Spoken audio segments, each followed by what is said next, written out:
कि झारखंड नहीं, पूरे इंडिया की हिस्ट्री में हम एक ऐसा चुनाव देख रहे हैं जहां नेशनल पार्टी, स्टेट लेवल की पार्टी जो 20 साल से सरकार में रही है, वो एक 29 साल के लड़के के पीछे हाथ धो के पड़ी है।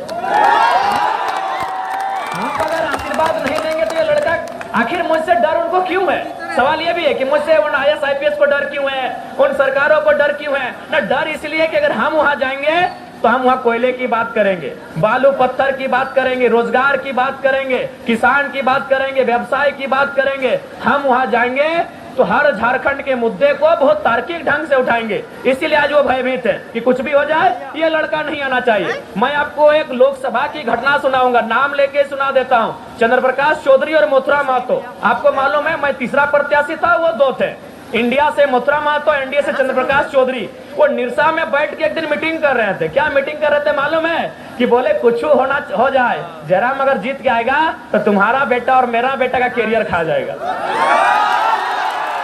ये उनका सोच है। सोच के देखिए, चंद्रप्रकाश चौधरी और मथुरा महतो निरसा में जाके मीटिंग कर रहे हैं बंगाल बॉर्डर में, और क्या बात कर रहे हैं कि कुछ हो जाए, तुम जीतो दिक्कत नहीं है, हम भी जीते तो दिक्कत नहीं है, लेकिन अगर ये लड़का जीतेगा तो तेरा भी बेटा का कैरियर खाएगा और मेरा भी बेटा का। क्योंकि हम लोग दोनों चाहते हैं कि हमारे बाद हमारा बेटा विधायक बने।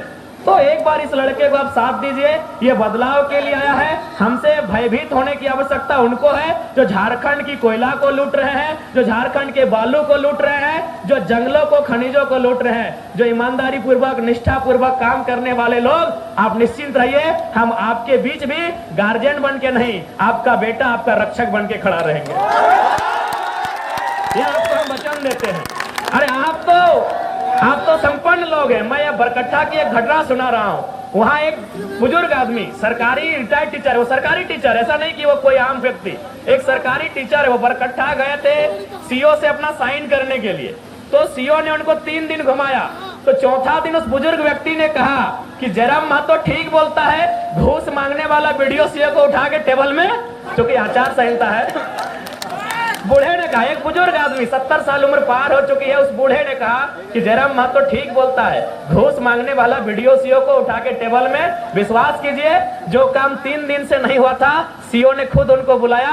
बोला, बाबा जयराम महतो तो जवान लड़का है, ऐसा भाषण देता है तो चलेगा, बूढ़ा आदमी कहे ऐसा बोले, हम साइन कर देते हैं। अब आप बताइए, क्या वो व्यवहार मेरा गलत है? ठीक है, हम मानते हैं, हम कभी नहीं हम एग्रेशन के लिए जाने जाते, लेकिन मेरा एग्रेशन जनता के लिए है, मेरा एग्रेशन गरीब, शोषित, वंचित लोगों के लिए है। इसलिए हम आपसे विनती करेंगे, विशेषकर जो व्यवसायी वर्ग हैं, व्यापारी वर्ग हैं, बिल्कुल आप मन में किसी प्रकार की नकारात्मक भ्रांति को उत्पन्न ना होने दें। मैं एक बेटा बन के सबकी सेवा करने के लिए आया हूँ। आपसे निवेदन है, एक परिवर्तन को सपोर्ट करें। आपने वोट किया है, 20 वर्षों से झारखंड जब से अलग हुआ है, आपने किसी न किसी को वोट किया है। आपसे निवेदन होगा, इस बार परिवर्तन के लिए वोट करें। आज देखिए, बहुत सारे पत्रकार आते हैं तो क्या कहते हैं कि डुमरी फलाना पार्टी की परंपरागत सीट है, टुंडी फलाना पार्टी की परंपरागत सीट है, बगोदर फलाना पार्टी की परंपरागत सीट है। क्योंकि व्यवसायी वर्ग, आप लोग पढ़े लिखे लोग हैं, बताइए, लोकतांत्रिक देश में परंपरागत सुनने में ठीक लगता है? व्यवसायी वर्ग में आपसे निवेदन करूंगा, क्या लोकतांत्रिक देश में परंपरागत सुनने में ठीक लगता है? जी नहीं, लोकतांत्रिक देश में परंपरागत नहीं, परिवर्तन सुनने में ठीक लगता है। मैं परिवर्तन के लिए आया हूं, आपका आशीर्वाद मिले तो जरूर इस राज्य में परिवर्तन होगा। और आप निश्चिंत रहे, मेरे छवि को लेकर ये जो विपक्ष दल के लोग राजनीति कर रहे हैं, आप खुद अभी 5 दिन का समय है, आप घरों से बाहर आकर फीडबैक लीजिएगा कि गलियों में, गाँवों में दबंगई कौन कर रहे हैं। आप एकदम फीडबैक लीजिए। हम आज गए थे उत्तराखंड, वहां भी हमारे कार्यकर्ताओं को धमकाया गया, डराया गया। हम एक साथी का दुकान में गए, उनको तुरंत फोन किया गया कि क्यों जयराम महतो को आने दिए, जबकि यही जयराम महतो कल हमको रविंदर पांडे जी का बेटा विक्रम पांडे मिले बेरमो में। हमने उनके खिलाफ ना उनका आंख फेरा ना गुस्सा दिखाया, बल्कि प्यार से बोले कि कहा विक्रम भैया, पापा 25 साल रहे, अब तो हम लोग को मौका दीजिए। हम बहुत प्यार से बोले। विक्रम पांडे एकदम सामना सामनी हो गए। रविंदर पांडे जी के सुपुत्र विक्रम पांडे मेरे फेस टू फेस हो गए। वो उधर से बीजेपी का प्रचार करने आए थे, हम इधर से अपना जेल कैंप का।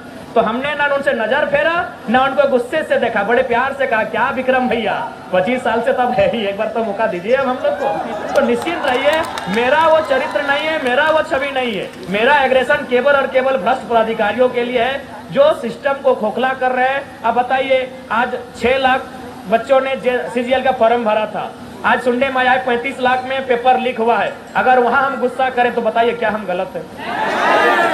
आपके भी बच्चे तैयारी करते हैं, या फिर आपका व्यवसाय जिन लोगों के कारण, चूंकि व्यवसायी और किसान, गांव और बाजार एक दूसरे के सहयोगी हैं, गांव के बिना शहर नहीं और शहर के बिना गांव नहीं, क्या यह कल्पना होगी? तो शहर और गांव एक दूसरे परस्पर सहयोगी हैं। तो आप ही के दुकान में जो किसान के बच्चे आते हैं उनसे पूछिएगा कि CGL की परीक्षा का क्या हाल है, आज 6 लाख अभ्यर्थियों का क्या हुआ और सरकार क्या कर रही है आपको भी मालूम है। हाल ही फिलहाल 150 लड़कों को राजस्थान से लाकर यहाँ हेल्थ ऑफिसर बनाया गया, तो वहां मेरा एग्रेशन दिखता है। इसीलिए आपको जो लोग बता रहे हैं वो बहुत गलत बता रहे हैं। वो लोग खुद उनके ऐसे भी मंत्री जी जब तक थे श्रद्धेय थे, आदरणीय थे, लेकिन उनके निधन के बाद उनके कार्यकर्ता निरंकुश हो गए हैं, इस बात को मानिए आप। उनके निधन के बाद उन्हीं के राजनीतिक दल के कार्यकर्ता निरंकुश हो गए हैं। और आपको भी मालूम है कि उनके कुछ दामाद, बेटे, भतीजे हैं और उनके कलश के दोस्तियारी हैं, वही लोग सिस्टम को चला रही है, आपको भी मालूम है। अभी एक BLO बहन है,